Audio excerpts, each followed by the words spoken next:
In Lakeview, a small and picturesque town nestled in the verdant heart of Vermont, United States, lived Elizabeth Devonshire.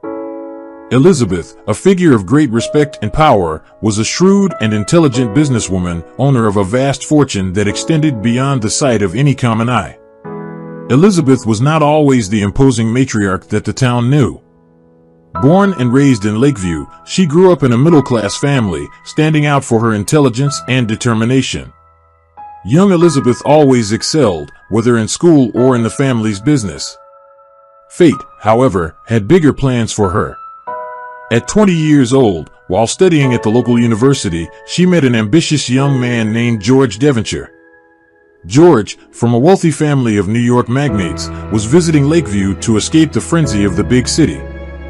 George was enchanted by Elizabeth's beauty and intelligence, and she fell in love with George's ambition and charisma. Together, they formed a powerful couple, marrying and settling in Lakeview, where George saw the potential to expand his businesses with Elizabeth by his side. George transformed the small town of Lakeview into a thriving center of trade and business. They had a son, Robert, and life seemed perfect. However, the happiness of the Devonshire family was shaken when George unexpectedly passed away in a tragic car accident. Elizabeth was widowed and, at the same time, inherited the vast family businesses.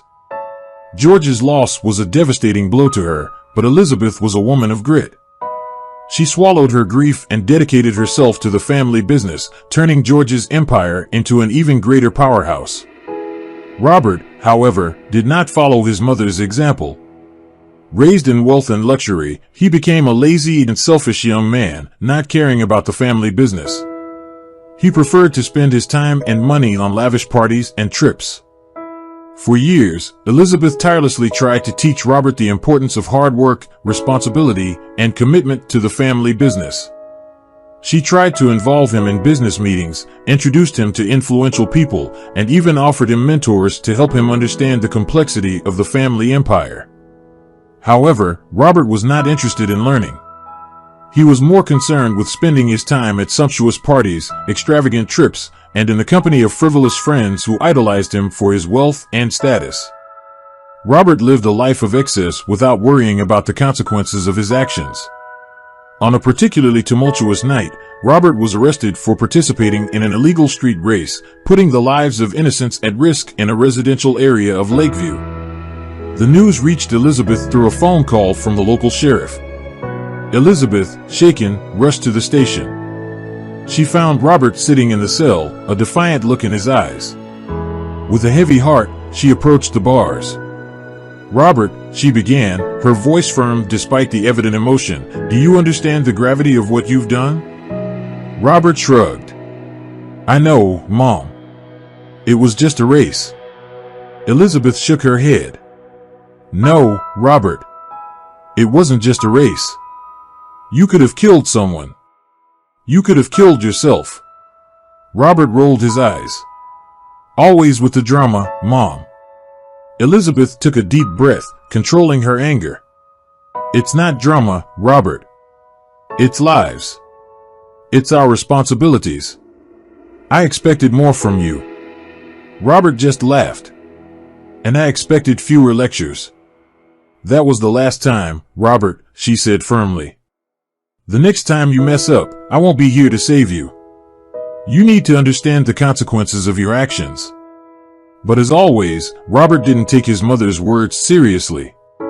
He continued his life of excess, even selling a valuable family property to finance one of his extravagances. When Elizabeth found out, it was like a bucket of cold water had been thrown over her. She realized her words and warnings were not working, and it was at that moment that Elizabeth decided it was time to take drastic action, a lesson that would make Robert face reality, force him to mature, and above all, never forget. After many sleepless nights, Elizabeth devised a plan that she believed was the only hope for Robert's future. Determined, she bought a rundown farm in a remote part of Montana, a state known for its rugged beauty and imposing challenges.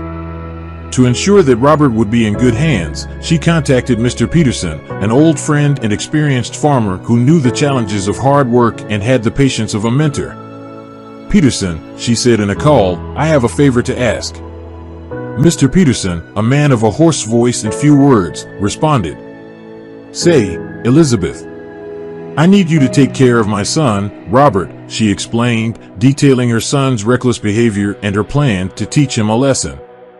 Peterson, after a long silence, agreed. "All right, Elizabeth. I'll take care of him." Relieved, Elizabeth thanked him and then turned to the hardest part of the plan.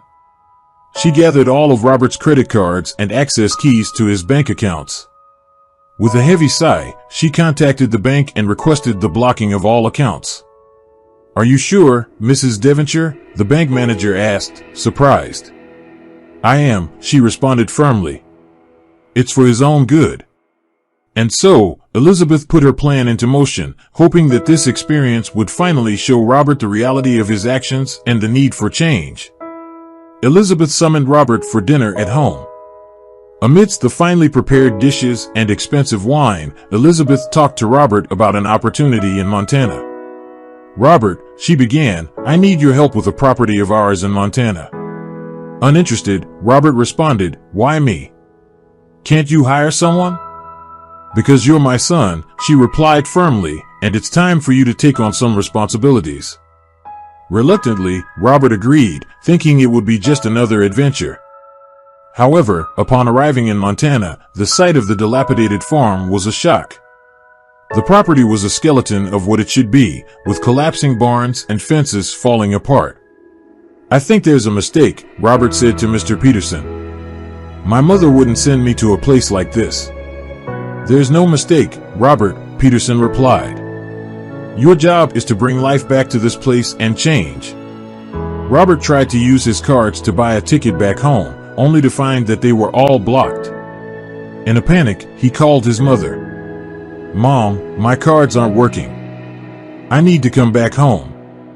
"No, Robert," Elizabeth calmly replied. "You're going to stay there and learn to value work." Robert was speechless. For the first time in his life, he was alone and without resources. He found himself forced to stay on the farm and accept the help of Peterson, the man who would become his tutor and eventually his mentor. The first days on the farm were brutal for Robert. The work was hard, the sun was relentless, and the nights were lonely. But as weeks turned into months, Robert began to adapt to life in the countryside. Mr. Peterson showed Robert how to care for the animals, sharing knowledge about each species that inhabited the property. "Each animal has its needs," Robert Peterson explained one day, "and it's our responsibility to take care of them." Robert also learned how to cultivate the land. He planted seeds, watered the crops, and watched as they grew under his care. "The land gives what it receives," Peterson taught. "If you take good care of it, it will take care of you." The physical labor was grueling, but Robert began to see the beauty in it. He came to appreciate the sweat on his face, the tiredness of his muscles, and the fruit of his labor. The once ruined farm began to thrive. The barns were rebuilt, the fences were raised, and the land became fertile again. Robert, observing all of this, felt something he had never felt before: pride. One day, after a long day of work, Robert looked at the sun setting over the property and said to Peterson, "I'm sorry for what I did in the past. I was foolish." Peterson, looking at the young man who was now a grown-up, replied, "The past is the past, Robert. What's important is what you've learned and who you've become." And in that moment, Robert knew that he had become a better person, someone responsible, hardworking, and, above all, someone who valued the fruit of his own labor. During his time on the farm, Robert needed assistance with one of the horses that was sick. That's when he met Emily, the young and talented local veterinarian. She had brown hair and expressive eyes that conveyed wisdom beyond her years. When Emily arrived at the farm, Robert was impressed with her kindness and ability to handle the animals. "He has colic," she explained, caressing the worried horse. "We'll administer some medication, and he'll be fine." "Thank you, Emily," Robert said, admiring her dedication to the animals. In the following months, Emily began to visit the farm regularly to take care of the animals and share her knowledge with Robert. She was smart, gentle, and understanding, and Robert found himself increasingly enchanted by her. One day, After a long afternoon taking care of the animals, the two sat under a tree to rest. Robert looked at Emily, and with a sigh, said, "I've never met anyone like you, Emily. You're amazing." Emily smiled, her face blushing slightly. "You've changed a lot too, Robert. I'm proud of the man you've become." It was at that moment that Robert knew he was in love with Emily. He approached her and kissed her gently, and she returned it with equal passion. From that day on, the two began a romantic relationship, further strengthening Robert's transformation. Together, they shared a love for animals, the land, and each other, and the farm became a symbol of renewal and hope for both of them. In Lakeview, Elizabeth followed every step of Robert's transformation through the detailed letters sent by Mr. Peterson. She smiled as she read about Robert's progress, feeling a mix of pride and relief, knowing that her plan was working.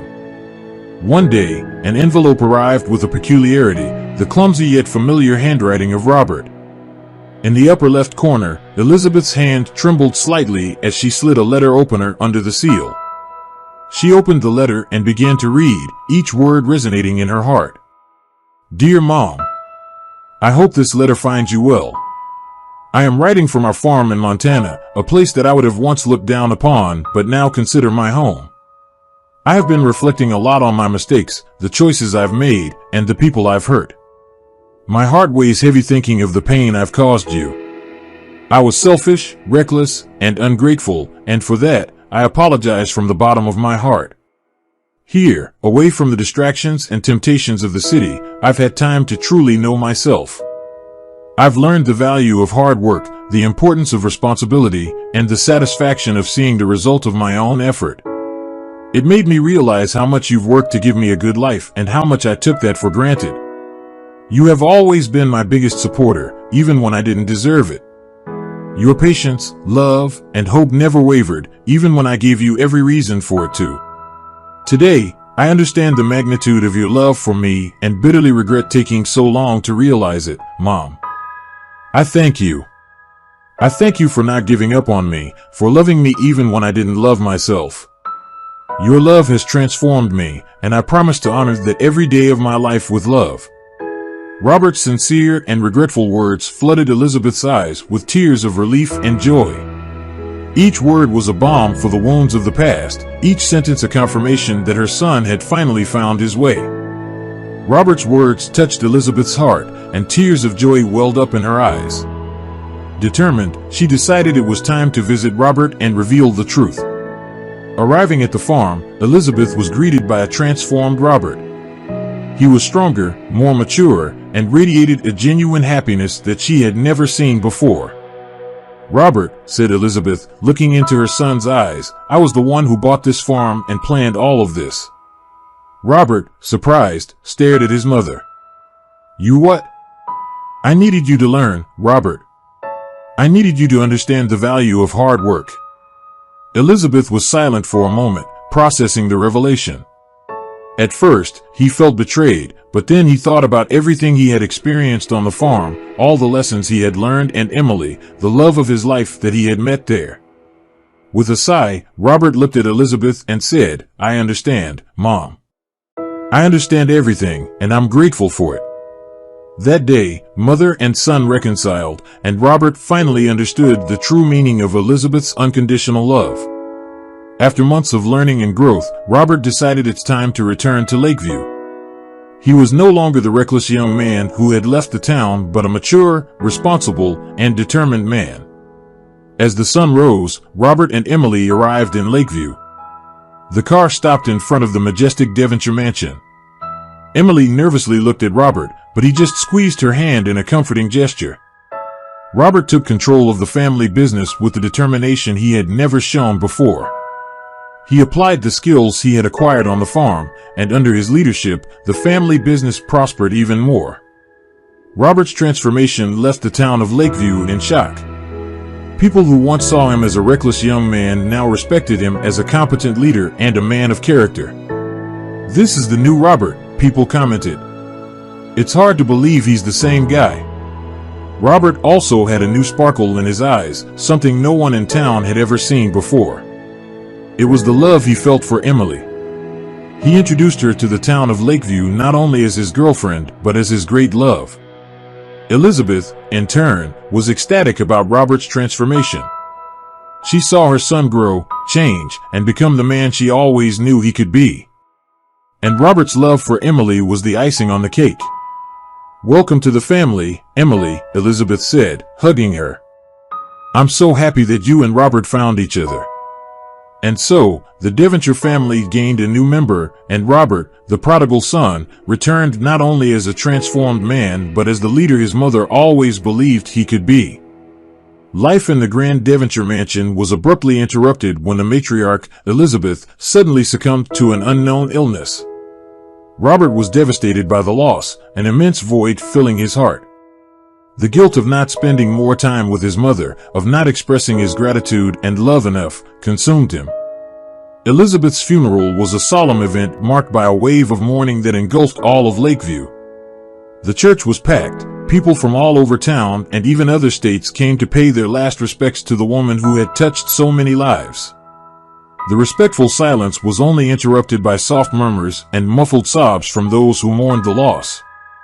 After the funeral, the family's lawyer, a middle-aged man with gold-rimmed glasses, gathered the family in the mansion's living room with a serious look. He opened the envelope containing Elizabeth's will and began to read.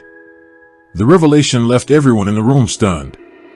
The Montana farm, the seemingly devalued and worn property that Elizabeth had bought to teach Robert a lesson, was actually the most valuable property in the Devonshire family. Below the arid and rugged soil lay a vast deposit of unexplored gold. Robert felt like the ground was disappearing beneath his feet. He was dazed and incredulous. It was not just a revelation of hidden wealth, but what it symbolized. The greatest lesson Elizabeth had taught him was not just about the value of hard work and responsibility, but also about the true value of life. Elizabeth had taught him to see beyond appearances, to find wealth where others saw only poverty, to value what really mattered. She not only molded Robert into a better man, but also left him a legacy that would benefit future generations of the Devonshire family. And finally, Robert understood the true meaning of his mother's love and the greatness of her wisdom. With Emily by his side, Robert promised to honor his mother's memory by managing the family fortune wisely and continuing to improve as a person. He decided to return to Montana, where he intended to manage the gold mine and farm with the same love and dedication that his mother had shown him. Elizabeth's legacy lived on in Robert as he embarked on his journey to honor her memory and ensure the future of the Devonshire family. And there it is, my friends, the incredible story of Robert Devonshire. From unrestrained lust to responsibility, from arrogance to humility, from superficial wealth to true wealth hidden beneath simplicity. A story that teaches us that real change comes from within and that the most valuable lessons are often disguised in the most difficult experiences. Thank you all for following along. I hope this story touched you as much as it touched me. And remember, the true value in life is not in what we have, but in who we become. Thank you for joining us today on Deep Stories. Be sure to like and subscribe and hit that notification bell so you don't miss out on our next video.